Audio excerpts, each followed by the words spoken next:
Que nesse slide aqui eu vou estar comentando sobre três tópicos, que seriam o quê? Antes da internet, as ideias iniciais, a ARPANET, que foi a primeira rede, e os protocolos de expansão. Então, né, vamos estar falando um pouquinho sobre antes da internet. Ela não apareceu do nada e nem começou, né, com as redes sociais. A história da internet começou lá atrás, muito tempo atrás, nos anos 40 e 60. Ela ganhou uma forma real com um projeto militar chamado ARPANET. Então, eu vou estar contando um pouquinho, né, da história aí antes da internet, de 1940 a 1960. Logo após a Segunda Guerra Mundial, o mundo entrou em uma nova era, que era o quê? A era da informação.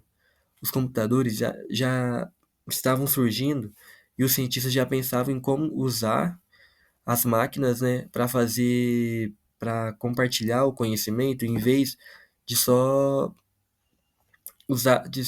de usar para fazer cálculo. Em 1945, surgiu um cientista chamado Vannevar Bush, que imaginou uma máquina chamada MEMEX. Como que ela funcionaria? Ela funcionaria basicamente como uma biblioteca pessoal de informação, onde o usuário podia navegar entre documentos conectados por associações lógicas, quase como um link da internet atual. Com o avanço da computação nos anos 50, veio a ideia de conectar computadores para que compartilhassem dados. Era algo novo, caro e muito teórico, mas já se falava em redes que pudessem resistir até ataques nucleares. Lembra que era a Guerra Fria, né, na época. Em 1960, o engenheiro Paul, da Rand Corporation, propôs uma ideia nova, revolucionária, que era o quê? Dividir as mensagens em pequenos textos, em pequenos pacotes, opa, desculpa, e enviar por diferentes caminhos na rede, e reagrupar o destino, o que isso se tornaria a rede mais segura e resiliente no destino. Essa técnica foi chamada de comutação de pacotes, e lembrando que ela é usada até nos dias de hoje. Agora aqui eu vou estar falando sobre o segundo tópico, que é a ARPANET, que ela foi a primeira rede. Em 1969, o de Defesa dos Estados Unidos decidiu colocar tudo em prática através da agência ARPA. Hoje se chama DARPA. Eles criaram a ARPANET, a primeira rede de computadores do mundo. A primeira conexão foi entre o clã e Stanford. A ideia era o quê? Era enviar uma palavra chamada login, mas a rede caiu das duas primeiras letras. A primeira mensagem da história da internet foi só "Hello". Nos anos seguintes, outras universidades e centros de pesquisa foram conectados. A ARPANET se expandia e começava a demonstrar o verdadeiro poder de uma rede de computadores. Também eu queria também só ressaltar que logo a primeira coisa que surgiu não foi site, um monte de coisa por aí. Foi o e-mail. Sim, foi o e-mail que foi a primeira coisa que surgiu na internet. Em 1990, não, vamos estar falando aqui em 1983, a ARPANET deu um passo histórico e adotou o protocolo TCP/IP, que permitia que as redes diferentes falassem entre si. Foi o nascimento da internet como conhecemos nos dias de hoje. Em 1980, foi um dia que entrou para a história. Com a internet já em crescimento no mundo acadêmico, a ARPANET foi oficialmente desligada. Com certeza ela cumpriu, né, o seu papel histórico e abriu um bom caminho para a revolução digital. Ou seja, tudo que você faz no dia de hoje, assistir vídeo, mandar mensagem, trabalhar online, jogar, só é possível graças a essas ideias que, né, foram passadas por anos e anos de experimento, décadas atrás. Vannevar Bush e Paul, os cientistas da ARPA, eles não inventaram a internet como ela é hoje, mas com certeza abriu o caminho para o que veio depois, né? A partir da ARPANET, daí surgiu conceitos como e-mail, protocolo, link. Foi só o começo da maior transformação da era moderna. Agora aqui vou estar falando um pouco do protocolo, né, de expansão em décadas. Já falei um pouco por causa da ARPANET. A ARPANET já estava funcionando, conectando universidades e centros de pesquisa, mas ainda faltava uma coisa: um protocolo universal que permitisse que diferentes redes falassem a mesma língua. Foi aí que entraram em cena Vint Cerf e Bob Kahn, dois cientistas que, nos anos de 1973 a 1974, criaram o TCP/IP, um conjunto de regras para transmitir dados com segurança e eficiência entre diferentes computadores.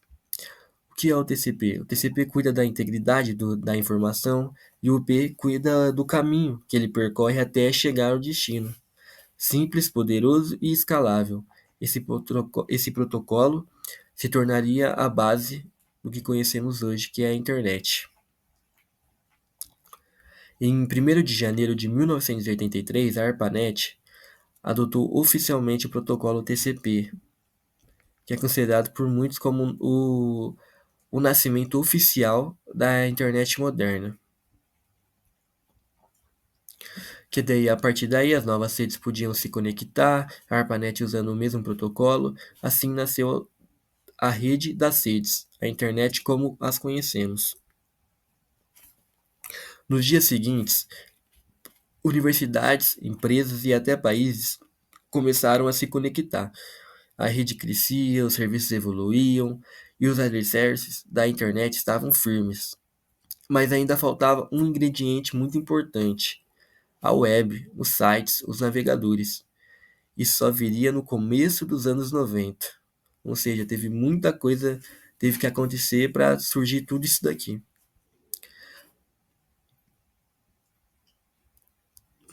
O que agora eu vou estar falando nesse slide aqui, o que é um ISP.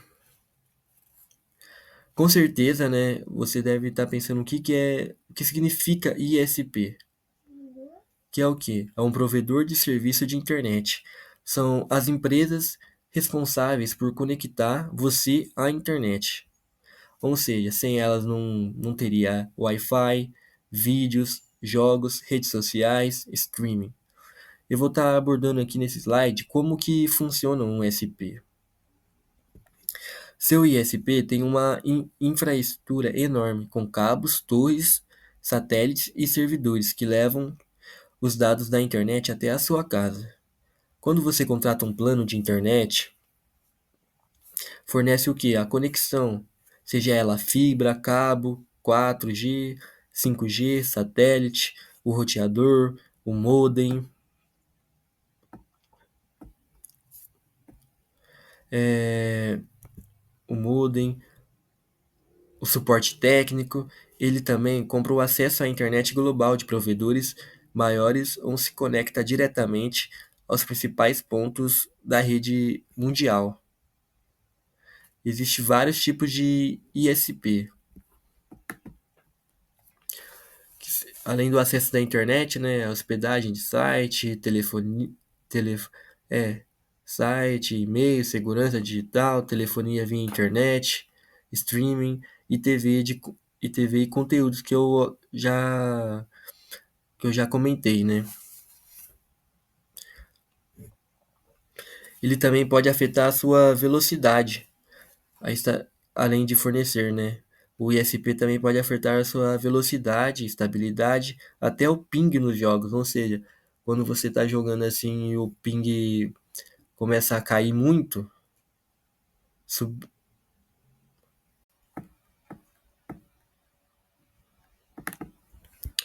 quando daí o ping do jogo tá muito alto, isso é o quê? Pode ser provavelmente um problema do seu ISP, que está com instabilidade. Por isso que é bastante importante escolher bem o provedor, com certeza faz a total diferença, né, na experiência online. No Brasil, temos vários tipos de ISP, só que Os maiores, né, são a Vivo, Claro, Oi, TIM, além também de diversos provedores regionais, como aqui da cidade que eu moro tem a Ligue, tem a Persys. Então é isso. Comentei um pouco aí sobre o ISP. Até mais.